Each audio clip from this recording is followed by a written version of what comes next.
Elena Cruz debería haber estado en casa, en su pequeño departamento del barrio de Las Rosas, envuelta en una manta vieja con una novela a medio terminar a su lado. En cambio, a las 6 de la tarde, su teléfono vibró con un mensaje de Carla, una compañera de la agencia de eventos Antengo Fiebre. «Por favor, cubre mi turno. Es la gala de aniversario del grupo Marina. Las propinas serán buenas a los 26 años. Elena había aprendido que el cansancio no pagaba el alquiler.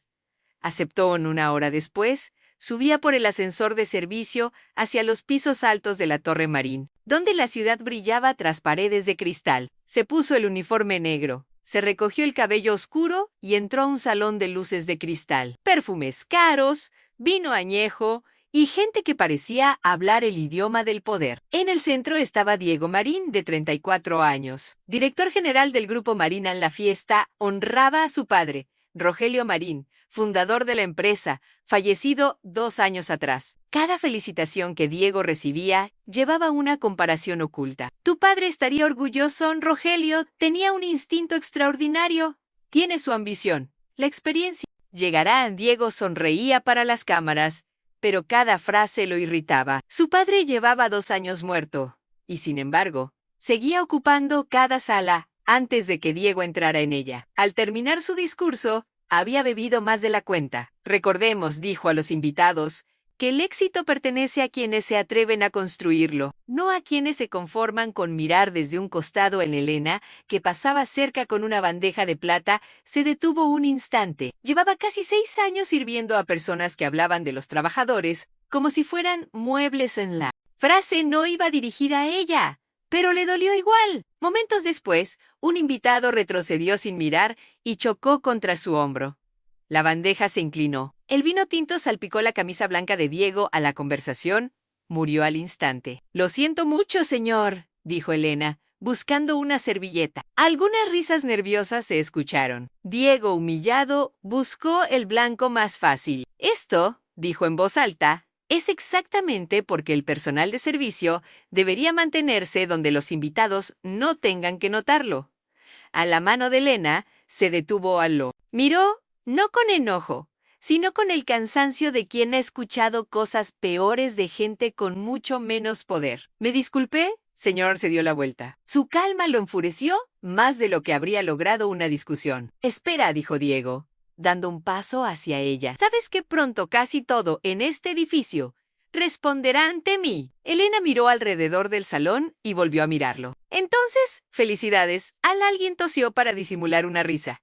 Diego sintió arder su rostro. Dentro de su chaqueta llevaba un sobre antiguo, preparado para un homenaje especial de la noche a una carta cifrada que su padre había escrito en clave. Un juego privado entre ellos de la infancia que solo alguien con formación en criptografía clásica podría resolver.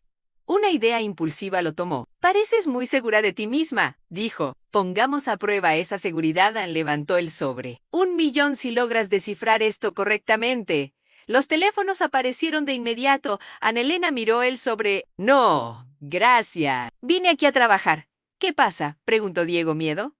Ella siguió caminando, pero él le cortó el paso. «O tu orgullo vale más que 1 millón».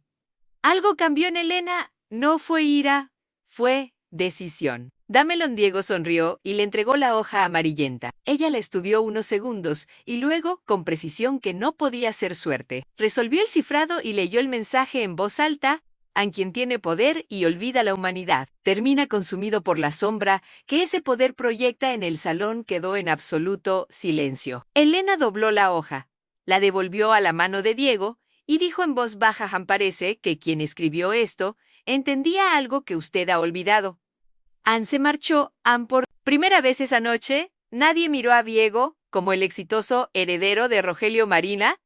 Lo miraron de otra forma, y lo que vieron lo incomodó. Esa noche, solo en su penthouse, Diego vio el video circulando en redes. Una y otra vez se vio a sí mismo bloqueando el paso de una mesera, ofreciendo dinero como arma, sonriendo mientras la gente miraba. Luego vio a Elena responder. Entre miles de comentarios burlones, una frase lo detuvo. Rogelio Marín se avergonzaría de su hijo. Cerró el video.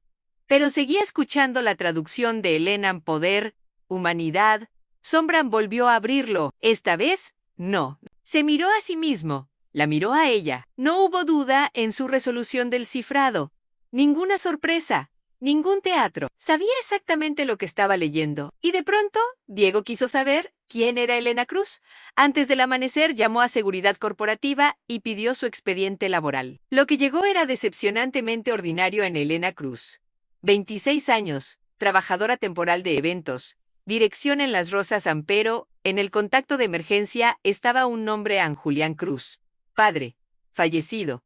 El nombre lo golpeó. Julián Cruz había sido periodista de investigación. Más de una década atrás, pasó casi 2 años investigando denuncias de que una planta minera del Grupo Marín, cerca de la costa, había filtrado desechos tóxicos hacia el agua de comunidades cercanas. Diego recordaba a su padre volviendo de reuniones con ese periodista, visiblemente inquieto. Luego, Julián Cruz murió en un accidente de carretera. La investigación desapareció con él en el Grupo Marín. Salió ileso. Y ahora la hija de Julián Cruz había aparecido en el homenaje de Rogelio Marín y había descifrado un mensaje sobre poder corrompido. Diego dejó de creer en las coincidencias. Esa misma tarde, Elena volvió a su departamento y encontró la puerta entreabierta. Entró con cautela. Los cajones estaban vacíos, los libros en el suelo, papeles esparcidos, pero su laptop y su billetera seguían intactos. Quien había entrado no buscaba dinero. Sobre su escritorio, alguien había colocado encima del desorden una fotografía de su padre sonriendo tras su vieja mesa de redacción, con una pila de sobres idénticos al que Diego había llevado a la gala. Casi al mismo tiempo, Diego recibió un correo anónimo con una foto. Antigua Rogelio Marín, estrechando la mano de Julián Cruz en la inauguración de la planta minera, sonriendo como amigos, no como enemigos. Debajo, alguien había escrito: la verdad siempre cuesta más que el dinero. Detrás de Julián, una niña de unos 8 años, con trenzas y mirada seria. Era Elena. Diego condujo hasta su dirección. Ella apareció cargando bolsas del mercado y se detuvo al verlo. Esto no es sobre la fiesta, dijo él, mostrándole la fotografía.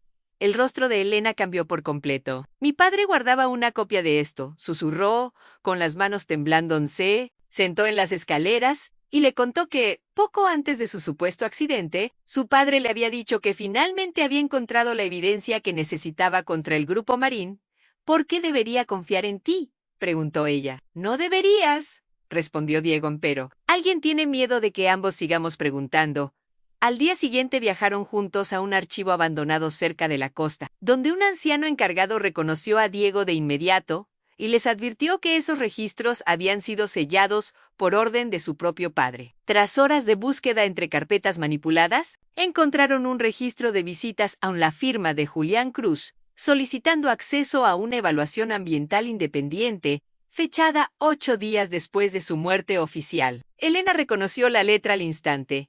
«Es suya», dijo, pálida. Su padre podía seguir vivo. Esa noche, en el penthouse de Diego, un viejo amigo de la familia, el doctor que había firmado el certificado de defunción de Rogelio, confesó la verdad. Entre lágrimas, Rogelio había ayudado a Julián a fingir su muerte para salvarlo de quienes querían silenciarlo dentro de la propia empresa. Tu padre nunca me dijo el nombre, dijo el médico, solo que la persona estaba dentro del Grupo Marín, cerca del poder. Diego y Elena regresaron a la torre esa misma noche y, usando un acceso administrativo olvidado de la era de Rogelio, entraron a una carpeta oculta llamada Proyecto Fénix en memorandos internos, pagos a través de empresas fantasma, informes de laboratorio alterados y finalmente la evaluación ambiental verdadera, que mostraba una contaminación grave ocultada al público. Al final de la cadena de firmas de aprobación estaba un nombre que Diego jamás esperó: Ana Elvira Fuentes, presidenta del directorio, la amiga más cercana de su padre, la mujer que lo había guiado desde su graduación. En cuanto intentaron copiar la evidencia, el sistema detectó el acceso. Las luces se apagaron, la puerta se bloqueó, y la voz de Elvira sonó por los altavoces, confesando sin vergüenza que había ordenado silenciar a Julián Cruz para proteger a la empresa y advirtiendo que ambos serían acusados de intrusión. Pero Diego recordó algo que su padre le había dicho años atrás. Todo sistema necesita una segunda salida. Tras una estantería de libros con títulos que repetían las mismas palabras del cifrado: poder, humanidad, sombra. Encontraron un pasadizo secreto que los llevó a un elevador de servicio, justo a tiempo para escapar de la seguridad. Esa noche entregaron toda la evidencia a un antiguo técnico de la empresa, quien la distribuyó a periodistas, abogados ambientales y reguladores antes de que nadie pudiera detenerla. A la mañana siguiente, el escándalo era público. Las acciones del Grupo Marín se desplomaron. Elvira Fuentes lo negó todo, pero la evidencia era imposible de enterrar. Siguiendo un rastro de pagos privados y una fundación olvidada, Elena y Diego encontraron finalmente a Julián Cruz, vivo, envejecido, viviendo bajo un nombre distinto en un pueblo tranquilo. El reencuentro entre padre e hija fue tan doloroso como sanador.